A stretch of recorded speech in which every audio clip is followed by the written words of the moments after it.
Mono lasted 50 years. Stereo, to this point, has lasted 60 years. We've gone from wireless radio to internet on the moon. Is it time for change?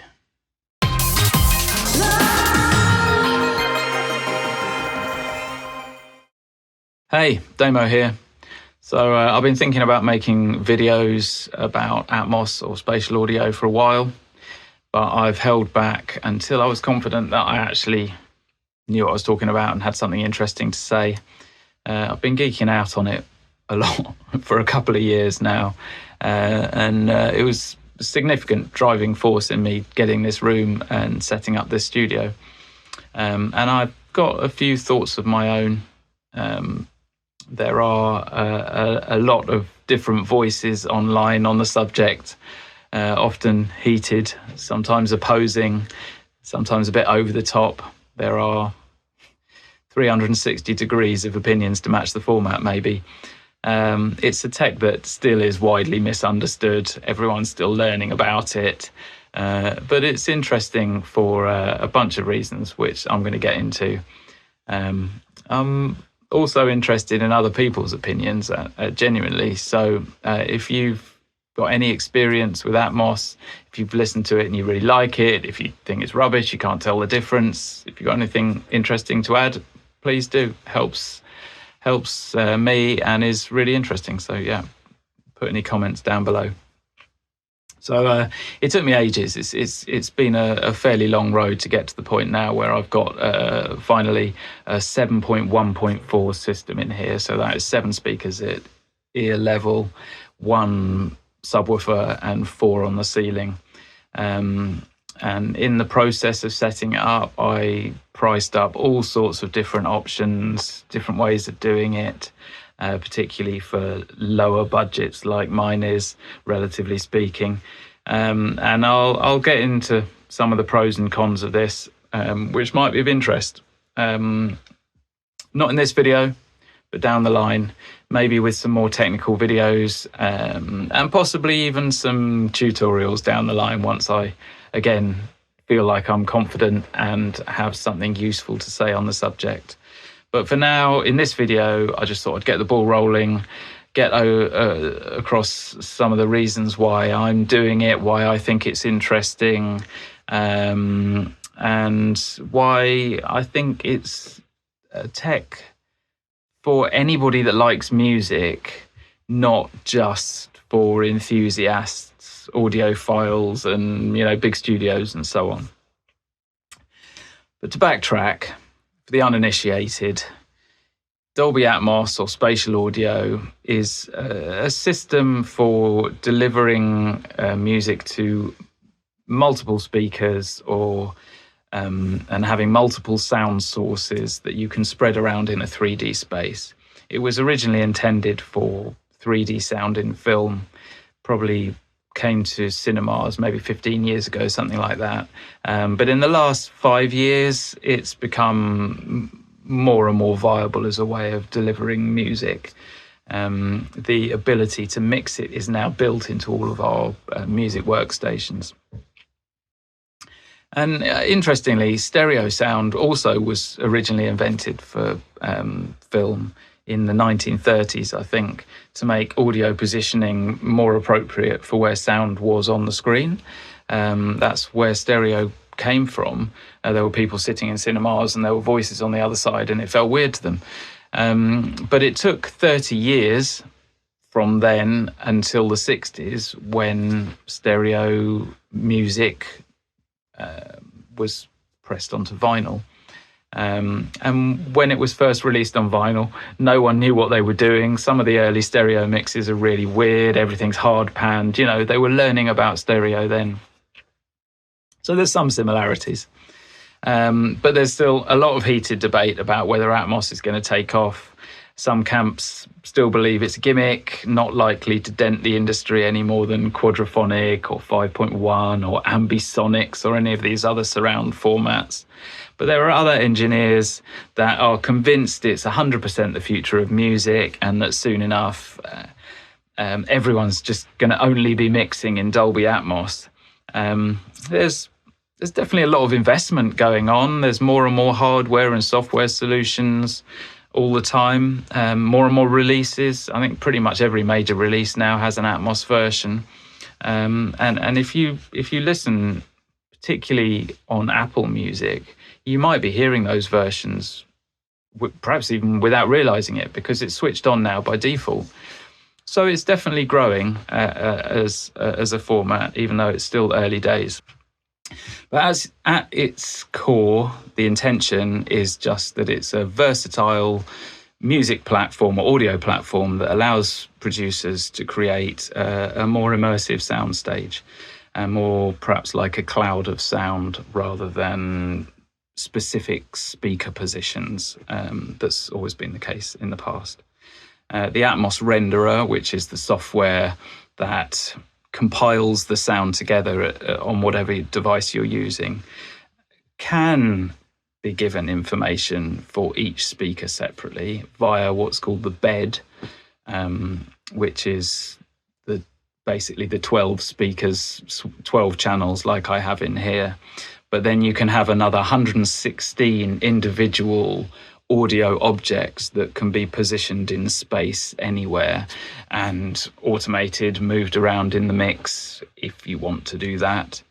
And also each of those objects has a size parameter, so you can specify how much it spreads around inside the space. So I've been digging under the sheets for a bit, and I think there's a lot of things that make Atmos different from any of the previous formats. Maybe most notably, sound can be delivered on any number of speakers, depending what the end user has. It could be quadraphonic, it could be 5.1, but it can fold its way down all the way from 16 speakers down to a stereo file, just depending what the user is listening on. That's pretty cool. I'll be interested to hear what that stereo fold down is like. A lot of people say it's really good, but remains to be seen. But by far more interesting and relevant to most people is how it behaves on headphones, the binaural mix, as it's called. This will do its best job in any pair of headphones. It doesn't need to be Apple headphones or anything specific to any brand. Any pair of headphones, Atmos can be delivered in this binaural mix and still sound immersive. You perceive these objects still as coming from around you. And this is what makes it different to anything before, I think. The vast majority of people obviously listen to music on headphones, and we're really used to listening to music on headphones, but there are some pretty weird things about stereo music being delivered to speakers on either side of your head. We're totally used to it, but I don't know, nobody considers like how a vocal, for example, that's in the phantom center, what you call the phantom center, in between two speakers. If you're listening on headphones, it's right in the middle of your head.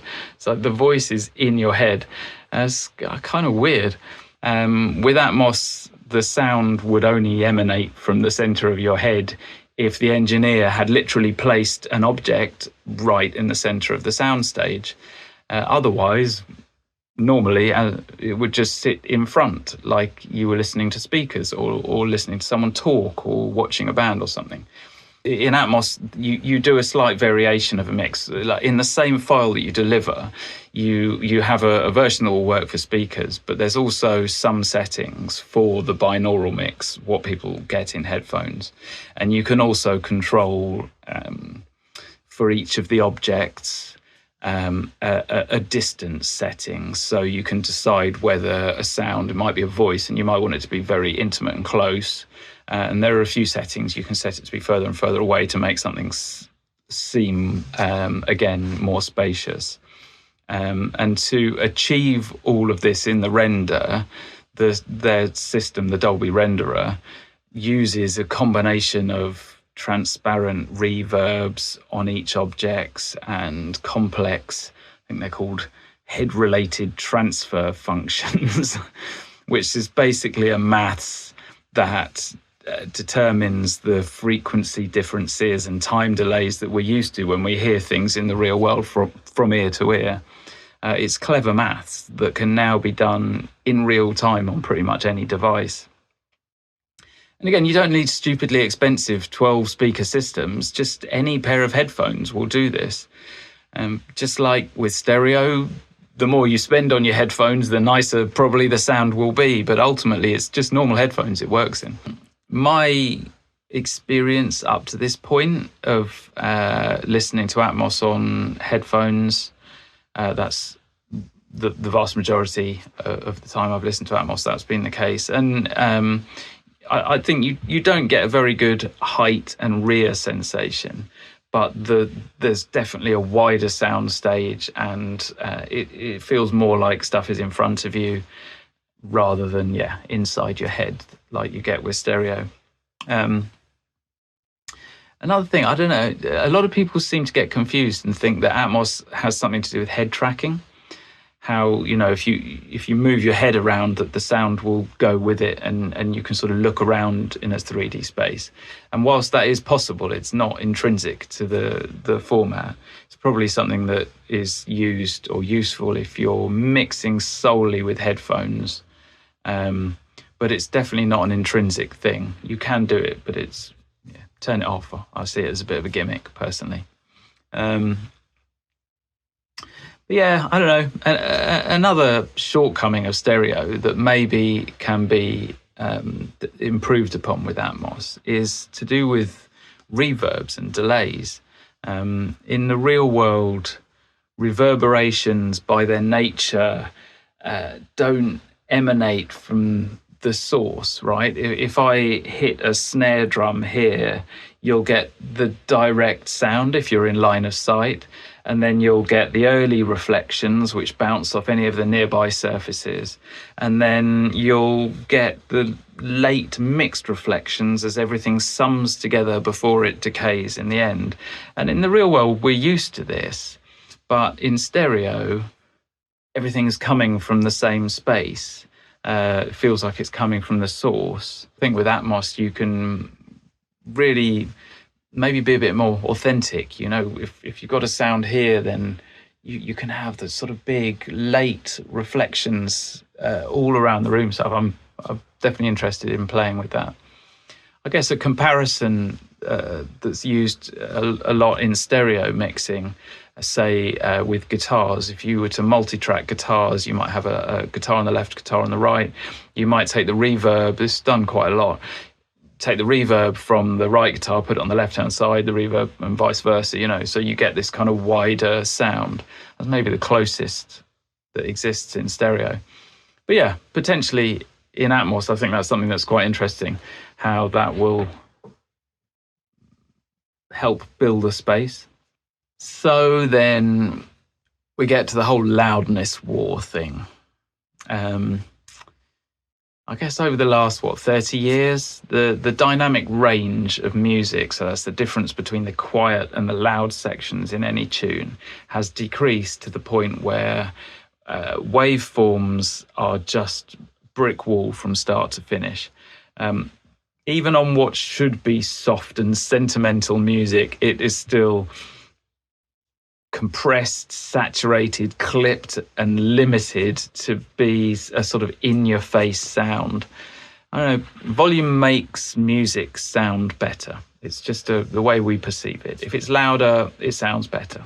And I guess nobody wants to have their tunes feel inferior or weaker compared to the track that's going to come next or before it in a playlist or on the radio. So we've ended up with this situation where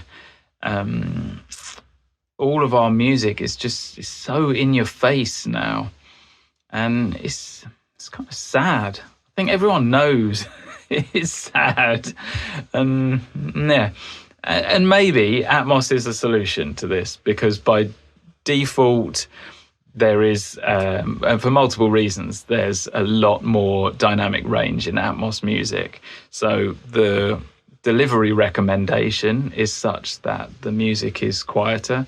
It's supposed to be minus 18 decibels for Atmos as opposed to minus 1, which is the recommended for Spotify and so on. So it is quieter by default, but also where in stereo mixing you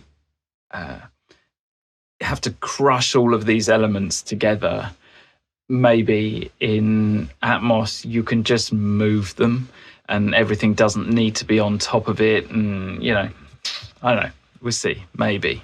But there's a flip side which is interesting, that instead of individual tracks sounding weaker or stronger next to each other, there's maybe a thing that Atmos in general might by default sound a bit weaker when compared to the stereo version.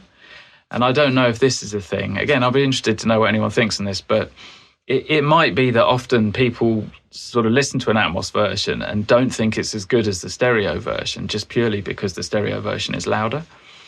At least it seems louder in the first instance if you were to like A/B compare them.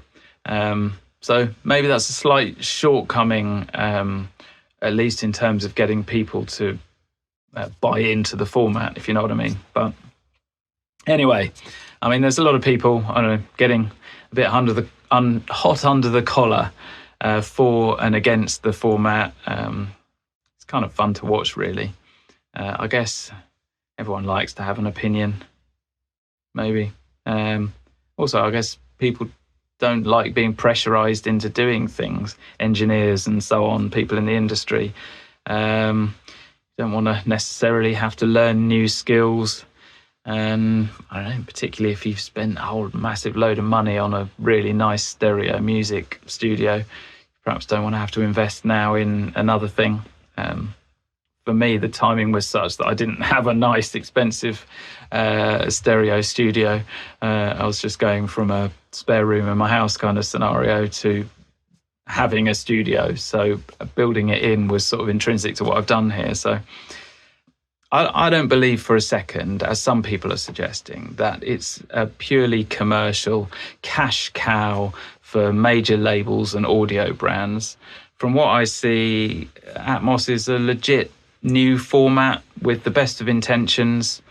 There are cost implications for sure, but then relatively the costs are way lower than would have been the normal for a music studio in the past. It's never been cheaper to produce music, really, Atmos included. So I think the conspiracies about the financial side of it are unfounded. But the question really is it worth it? Is it any good? But yeah, I don't know. Why am I interested? I've never mixed quadraphonic. I'm not quite that old. I've never even mixed 5.1.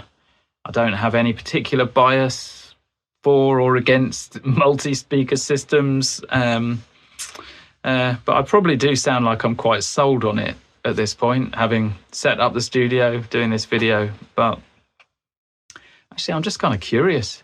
I just thought I'd give it a go, just for a laugh, really. Maybe in 6 months' time, I'll sell off all the speakers and everything I bought and just buy myself one of those nice new SSL desks. We'll see, maybe. But no, my electronic music Pathfinder is very cinematic, and I think potentially will be lovely mixed in Atmos. My tunes have many layers, and a lot of the sounds are built with lots of layers that I think it will be interesting to be able to move around and separate out and have more space for those. I often feel like I am, like I say, with stereo, just crushing everything into this space. I'm just up for a laugh, see what happens. If it doesn't work, then hey, I will let you know here. But the next thing I'm going to do for a month or so probably is just listen to as much Atmos in here as I can, get used to the content, get used to the room, come up with ideas, listen to how it's being mixed in the industry. And yeah, if I don't enjoy it with all this speaker set up in here, then I think it'd be quite sad, but I will let you know here. And if you're interested in that, and you're interested in information about the choices I made setting this up, how I went about setting it up, and generally unbiased opinion and some nitty gritty about the format, then subscribe, and I will be sure to add some more content on the subject in the future. Until then, take it easy.